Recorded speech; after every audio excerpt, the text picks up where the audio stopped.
আসসালামু আলাইকুম। আজকে আমি ম্যাঙ্গো রসমালাই বানিয়ে দেখাবো। এর জন্য আমি এখানে কিছু ম্যাঙ্গো নিয়েছি আর এগুলোকে একটা ব্লেন্ডারে আমি ঢেলে দিব। এরপর এর সাথে অ্যাড করব 1/4 কাপের মতো সুগার। এবার এটাকে আমি ব্লেন্ডারে করে নিব।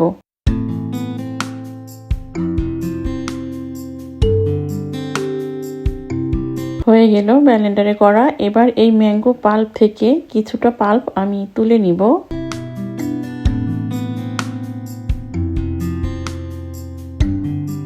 এরপরে এর সাথে অ্যাড করব ছানা। এখানে 1 লিটার দুধের ছানা আছে। এবার এটাকে আমি খুব ভালোভাবে ব্লেন্ডারে করে নিব। হয়ে গেল ব্লেন্ডারে করা। দেখুন এইভাবে স্মুথলি এটাকে ব্লেন্ডারে করে নিতে হবে। এবার একটা প্যানে এগুলোকে আমি ঢেলে দিব।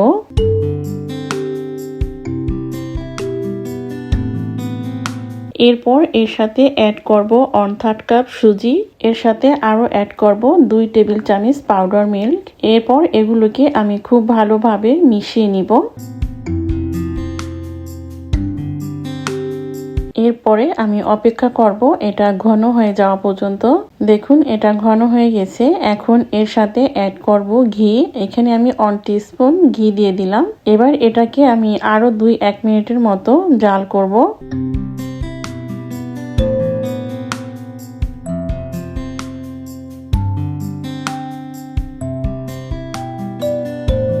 জাল করতে করতে যখন এটা প্যানে থেকে উঠে আসবে তখন এর সাথে আমি আরো 1 টিস্পুন ঘি দিয়ে দিয়েছি। ফ্লেভারের জন্য দিয়ে দিব সামান্য একটু এলাচ গুঁড়া।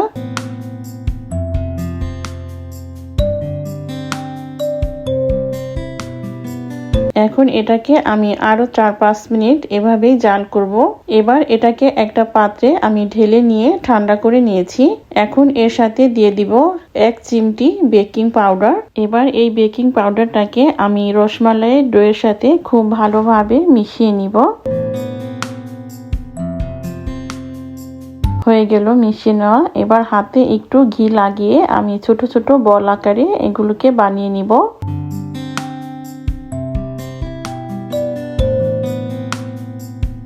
আমি কয়েকটি করে দেখাচ্ছি। ফিরে আসব সবগুলো বানানোর পরে।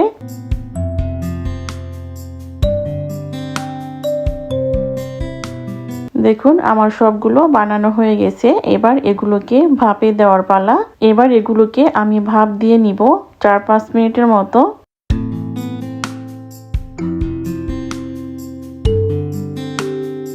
ফিরে আসলাম 5 মিনিট পরে। এবার এগুলোকে আমি ঠান্ডা করে নিব।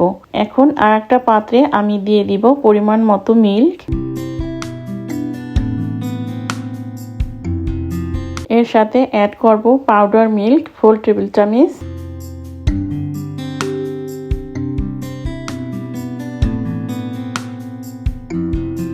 এবার এগুলোকে আমি খুব ভালোভাবে মিশিয়ে নিব আর অপেক্ষা করব এটা ফুটে আসা পর্যন্ত।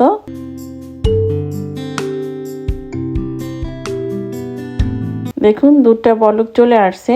এবার এর সাথে অ্যাড করব 2 টেবিল চামচ সুগার।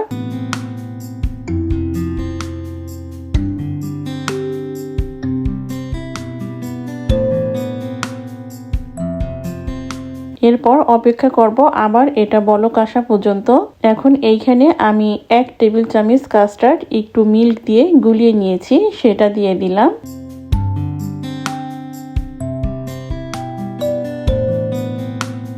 কাস্টার্ডটা দেওয়ার পর আমি এটা বলক আসা পর্যন্ত অপেক্ষা করব।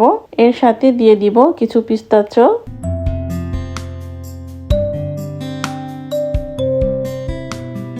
এবার আমি চুলাটা বন্ধ করে দিব আর হালকা একটু ঠান্ডা করে নিব।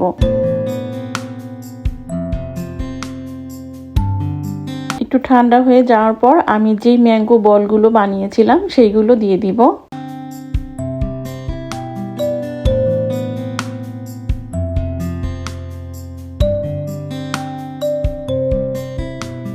এবার এগুলোকে আমি একটু মিশিয়ে নিব। এ পর্যায়ে এটা কিন্তু আরো একটু ঠান্ডা হয়ে গেছে। এবার আমি যে ম্যাঙ্গো পাল্প উঠিয়ে রেখেছিলাম এর থেকে ম্যাঙ্গো পাল্প আমি দিয়ে দিব। আর সামান্য একটু আমি রেখেছি ডেকোরেশন করার জন্য। আমি অফ ক্যামেরায় এগুলো একটা সার্ভিং ডিশে ঢেলে ডেকোরেশন করে নিয়েছি। হয়ে গেল আমার ম্যাঙ্গো রসমালাই। আজকে এ পর্যন্তই, ফিরে আসবো আবার নতুন কোনো রেসিপি নিয়ে ইনশাল্লাহ।